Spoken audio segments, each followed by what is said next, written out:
इस वीडियो के अंदर हम बोलने वाली मांद पाठ पढ़ेंगे। एक जंगल में खरंखर नाम का एक सिंह रहता था। बच्चों, सिंह हम कहते हैं शेर को। तो देखिए, एक जंगल के अंदर एक शेर रहता था। ठीक है, उसका क्या नाम था? उसका नाम था बच्चों खरंखर। एक दिन उसे बहुत भूख लगी। वह आहार की खोज में पूरे जंगल में घूमता रहा, पर एक चूहा तक हाथ नहीं लगा।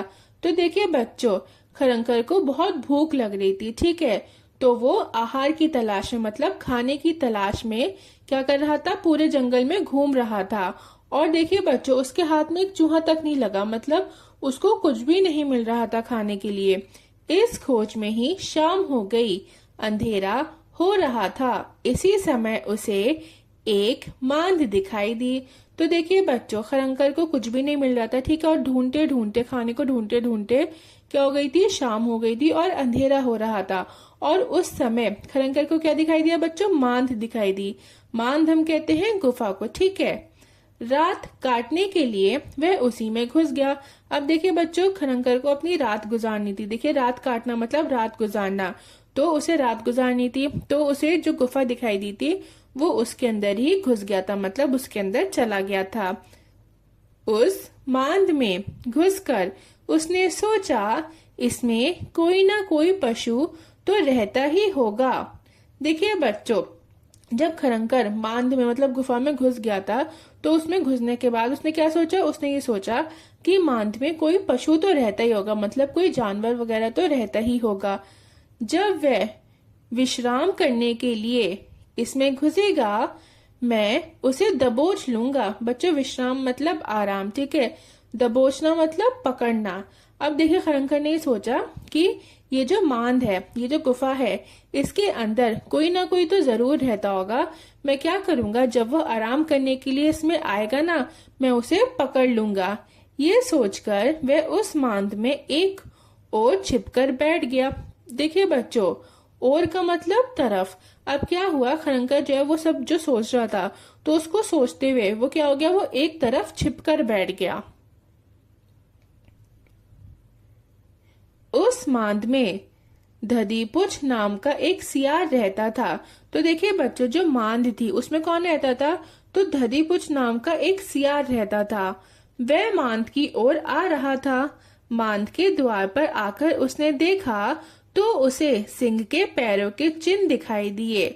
चिन्ह मांद की ओर जाने के लिए तो थे, पर लौटने के लिए नहीं थे। अब देखिए बच्चों, जो गुफा थी उसमें कौन रहता था? उसमें धदीपुछ नाम का एक सियार रहता था। ठीक है, जब वो मांद की ओर जा रहा था, तो उसने ये देखा कि मांद का जो द्वार है, मतलब मांद का जो दरवाजा है, जो आगे का हिस्सा है, वहां पर, उस पर क्या है? शेर के जाने के तो निशान है, मतलब शेर के गुफा में अंदर घुसने के तो निशान है, लेकिन शेर के वापस बाहर लौटने के निशान नहीं थे। ठीक है, जैसे बच्चों आपको पिक्चर में दिखाया जा रहा है कि जो शेर है उसके मांद के अंदर जाने के पैरों के निशान तो हैं, लेकिन वापस आने के लिए नहीं है। तो ये चीज जो सियार था उसने उसको पहचान लिया, उसने उसको देख लिया। उसने सोचा, हे भगवान, आज तो मेरी जान पर ही आ बनी। इसके भीतर अवश्य कोई सिंह घुसा बैठा है। अब देखिए बच्चों, धदीपुछ जो था उसने ये सोचा कि आज तो उसकी जान पर ही बात आ गई है, और उसने ये सोचा कि अंदर ना जरूर शेर घुसकर बैठा होगा। अवश्य का मतलब बच्चों जरूर, और भीतर का मतलब होता है अंदर। उसे समझ में नहीं आ रहा था कि वह क्या करे। वह पता करना चाहता था कि सिंह इस समय भी मांद के भीतर ही है या बाहर निकल गया। अब देखिए बच्चे, धदीपुछ को कुछ भी समझ में नहीं आ रहा था कि वो क्या करे, वो अंदर जाए या ना जाए। ठीक है, और वो ये जानना चाहता था कि जो सिंह है, जो शेर है, वो कहीं अंदर तो नहीं है। वो ये जानना चाहता था कि शेर अंदर है या बाहर है। ठीक है, सोचने से क्या नहीं हो सकता। सोचते सोचते उसे एक उपाय सूझ ही गया। तो देखिए बच्चों, जब आप सोचते हो ना, तो सोचने से आपको बहुत सी चीजों का जो आपकी देखिए प्रॉब्लम्स होती हैं, तो आपको उनका सॉल्यूशन जरूर मिल जाता है। ठीक है, अब क्या होता था कि वो सोच रहा था, और सोचते सोचते उसे एक उपाय सूझ गया मतलब उसे एक आइडिया आया। मांद के द्वार पर जाकर उसने पुकारा, ए मेरी मांद, ए मेरी मांद। पुकार कर वह चुप हो गया। अब देखिए बच्चों, धदीपुष ने क्या करा, धदीपुष ने मांद के द्वार पर जाकर उसने क्या बोला कि ए मेरी मांद, ए मेरी मांद। ठीक है बच्चों, पुकारना मतलब बोलना। ठीक है, और ये कह के वह चुप हो गया था। कुछ देर बाद उसने कहा, अरे तुझे हो क्या गया है, आज बोलती क्यों नहीं? पहले तो जब मैं तुझे पुकारता था तू झट बोल पड़ती थी। क्या तू ये भूल गई कि मैंने तुझसे कहा था कि मैं जब भी बाहर से आऊंगा तब तुझे पुकारूंगा, और जब तू उत्तर देगी उसके बाद ही मैं मांद के भीतर आऊंगा। तो देखिए बच्चों, ये जो सियार था ना, उसने ये जानने के लिए कि सिंह जो है वो मांद के अंदर है या बाहर निकल गया, तो उसने क्या करा, उसने मांद के द्वार पर जाकर ये बोला कि ए मेरी मांद, ए मेरी मांद। ठीक है, और फिर ये कह के वो चुप हो गया। और फिर थोड़ी देर बाद उसने क्या बोला, उसने कहा कि अरे तुम्हें क्या हो गया है, तुम आज बोल क्यों नहीं रही हो? ठीक है, फिर वो कहता है कि पहले जब मैं तुम्हें पुकारता था तो तुम झट से बोल पड़ती थी, मतलब तुम जल्दी से जवाब देती थी मुझे। फिर वो कहता है कि क्या तुम भूल गई हो कि मैंने तुमसे कहा था कि जब मैं बाहर से आऊंगा और मैं तुम्हें पुकारूंगा और तुम जब मुझे उत्तर दोगी तो उसके बाद ही क्या होगा बच्चों, उसके बाद ही मैं अंदर आऊंगा। बच्चों, उत्तर का मतलब होता है जवाब। ठीक है, आंसर देना। अब उसने, सियार ने ये हरकत क्यों करी? सियार ने ये हरकत इसलिए करी ताकि मांद में जो सिंह बैठा है वो बोल पड़े, और जब वो बोलेगा तो क्या होगा, जो सियार है उसको पता चल जाएगा कि सिंह अंदर है या नहीं। यदि तूने इस बार भी उत्तर ना दिया तो मैं तुझे छोड़कर किसी दूसरी मांद में चला जाऊंगा। और फिर बच्चों, जब मांद में जो बैठा वो था, क्या कहते हैं, शेर था, उसने जब जवाब नहीं दिया, ठीक है, तो देखिए बच्चों, धदीपुष तो ये समझ रहा, धदीपुष ने क्या करा, शेर को पकड़ने के लिए, शेर का पता लगाने के लिए उसने क्या करा, उसने मांद को बिल्कुल ऐसे प्रिटेंड करा कि मांद जो है वो बोलती है। ठीक है, मांद जो है वो बोलने वाली मांद है। ठीक है, तो मांद से जब वो सवाल कर रहा था, उससे बोल रहा था, तो मांद जो है वो जवाब नहीं दे रही थी, मतलब जो शेर अंदर बैठा था वो जवाब नहीं दे रहा था, है ना। तो उसने, शेर जो है वो जवाब दे दे, तो इस वजह से उसने लास्ट टाइम ये बोला कि अगर तुमने इस बार मुझे जवाब नहीं दिया ना तो मैं तुम्हें छोड़ के चला जाऊंगा और मैं किसी दूसरी मांद में जाके रहूंगा। अब देखिए बच्चों, जब शेर ने ये सुना होगा तो उसने जरूर जवाब दिया होगा, है ना, क्योंकि वो ये तो नहीं चाहता था कि सियार जो है उसको छोड़ के चला जाए। ठीक है, सियार अगर अंदर नहीं आएगा तो शेर जो है उसको शिकार नहीं मिलेगा और उसका पेट नहीं भर पाएगा। तो उसने ये सोचा कि जो सियार है वो अंदर आ जाए और सियार का वो शिकार कर ले, तो इस वजह से शेर ने जो है उसने जरूर बोला होगा। ठीक है, अब सिंह को विश्वास हो गया कि सियार के पुकारने पर ये मांद सचमुच उत्तर दिया करती है। उसने सोचा, आज मैं आ गया हूँ, इसलिए डर के मारे इसके मुंह से ध्वनि नहीं निकल रही है। अब क्या था बच्चों कि जो शेर था ना उसको ये विश्वास हो गया था। ठीक है, उसको ये क्या विश्वास हो गया था, उसको ये विश्वास हो गया था कि मांद जो है वो बोलने वाली है। ठीक है, और जब सियार उसे पुकारता है तो मांद जो है वो सच में उसका जवाब देती है, और वो ये समझ रहा था कि मांद जो है वो शेर के आने से क्या हो गई है, वो डर गई है और डर की वजह से वो कुछ भी उत्तर नहीं दे रही है।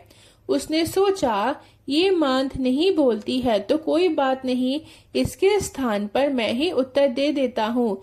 यदि चुप रहा तो हाथ आया शिकार भी चला जाएगा। देखिए बच्चों, अब शेर जो है वो ये समझ रहा था कि मांद जो है वो बोलने वाली है, लेकिन शेर अंदर है तो मांद को जो है वो डर लग रहा है, तो और वो डर की वजह से कुछ उत्तर नहीं दे रही। तो शेर ने ये कहा कि चलो मैं ही उत्तर दे देता हूँ, मैं ही जवाब दे देता हूँ। अगर मैं कुछ नहीं बोलूंगा ना तो ये कहीं दूसरी मांद में चला जाएगा और मेरे हाथ में जो शिकार आया है वो क्या हो जाएगा, वो मुझे नहीं मिलेगा और ये चला जाएगा। ये सोचकर सिंह ने उसका उत्तर दे दिया। उसकी दहाड़ से वह मांद तो गूंज ही उठी, आसपास के पशु भी चौकन्ने हो गए। अब देखो बच्चों, सिंह ने जब जवाब दिया, जवाब में उसने क्या करा, उसने दहाड़ मारी। ठीक है, जब उसने दहाड़ मारी तो मांद जो है वो पूरी गूंज उठी। ठीक है, मांद में क्या हो गया, पूरी गूंज उठी है ना। और आसपास के जो जानवर थे वो भी क्या हो गए, वो चौकन्ने हो गए, मतलब वो हैरान हो गए। उन्हें पता चल गया कि शेर जो है वो आसपास है और उन्हें कहीं छुप जाना चाहिए अपनी जान बचाने के लिए।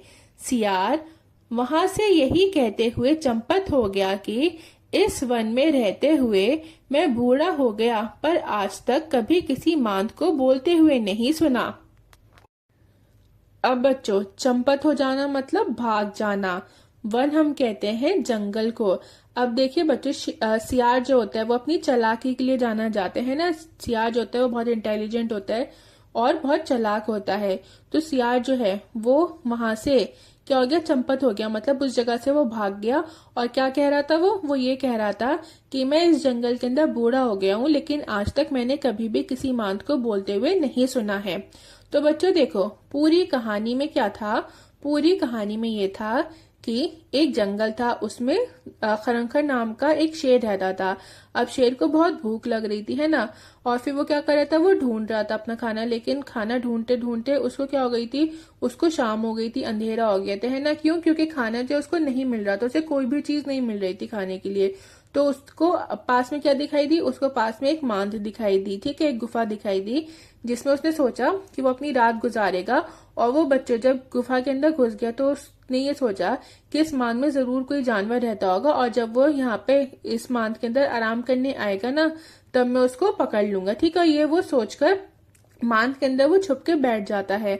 अब मांद में कौन रहता है, मांद में धदीपुछ नाम का एक सियार रहता है। ठीक है, अब सियार जो है वो ये देखता है कि मांद में अंदर जाने के तो निशान है, जो शेर है उसके अंदर जाने के पैरों के तो निशान है, लेकिन वापस आने के नहीं है। ठीक है, और उसको कुछ समझ भी नहीं आ रहा था कि वो क्या करे, वो कैसे जाने कि शेर जो है वो अंदर है या नहीं, वो बाहर तो नहीं निकल गया। ठीक है, तो वो क्या करता है, वो ये सोचता है, उसके पास एक आइडिया आता है कि वो ये बोलता है, मतलब वो ऐसे प्रिटेंड करता है कि मांद जो है वो बोलने वाली मांद है। तो फिर वो मांद से कुछ सवाल करता है। अब देखिए, जब वो ऐसे सवाल करता है, फिर वो लास्ट में क्या दे देता है, लास्ट में वो जो मांद होती है उससे ये कहता है कि अगर तुमने मुझे उत्तर नहीं दिया ना, तो मैं किसी दूसरी मांद में चला जाऊंगा। अब जो शेर होता है, शेर को क्या हो जाता है बच्चों, शेर को ये विश्वास हो जाता है कि मांद जो है वो बोलती है, और अगर जो मांद नहीं जो मांद है वो शेर के अंदर जाने की वजह से डर गई है और इस वजह से वो बोल नहीं पा रही। तो फिर सिंह क्या सोचता है, वो सोचता है कि अगर मांद ने नहीं बोला तो उसके हाथ में आया हुआ जो शिकार है वो भी चला जाएगा। ठीक है, और इस चक्कर में जो सिंह होता है वो बोल पड़ता है। ठीक है, और वो क्या करते हैं बच्चों, वो दहाड़ते हैं ना। तो जब वो दहाड़ते हैं तो पूरी जो गुफा होती है वो गूंज उठती है, और जो सियार होता है वो वहां से भाग जाता है। अब देखो बच्चों, सियार ने ये प्रिटेंड करा था कि मांद जो है वो बोलती है। उसने ऐसा क्यों प्रिटेंड करा था, उसने ऐसा इसलिए प्रिटेंड करा था ताकि जो शेर है वो बोले, और जब वो बोलेगा तो उसके बोलने से क्या होगा, उसके बोलने से ये होगा कि सियार को पता चल जाएगा कि शेर अंदर है या नहीं।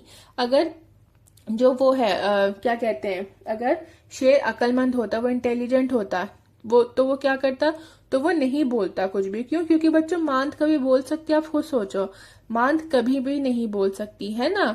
कोई जो देखिए नॉन लिविंग थिंग्स होती हैं वो बोलती थोड़ी हैं। अगर शेर में थोड़ी अकल होती तो वो नहीं बोलता, और सियार जो है उसको ये लगता कि शेर अंदर नहीं है, और फिर वो अंदर चला जाता और बच्चों उसका शिकार हो जाता है ना। लेकिन जो सिंह था उसने बिल्कुल भी अकल नहीं थी, इस चक्कर में वो बोल पड़ा और उसके हाथ में जो शिकार आया था वो भी वहां से चला गया। बस बच्चों, आपका ये जो पार्ट है ये खत्म होता है। अगर आपको वीडियो अच्छी लगी और पसंद आई तो प्लीज वीडियो को लाइक और चैनल को सब्सक्राइब कर दें, और बेल आइकन को भी प्रेस कर दीजिएगा, ताकि जब भी मैं कोई न्यू वीडियो अपलोड करूं तो आपको उसका नोटिफिकेशन मिल जाए।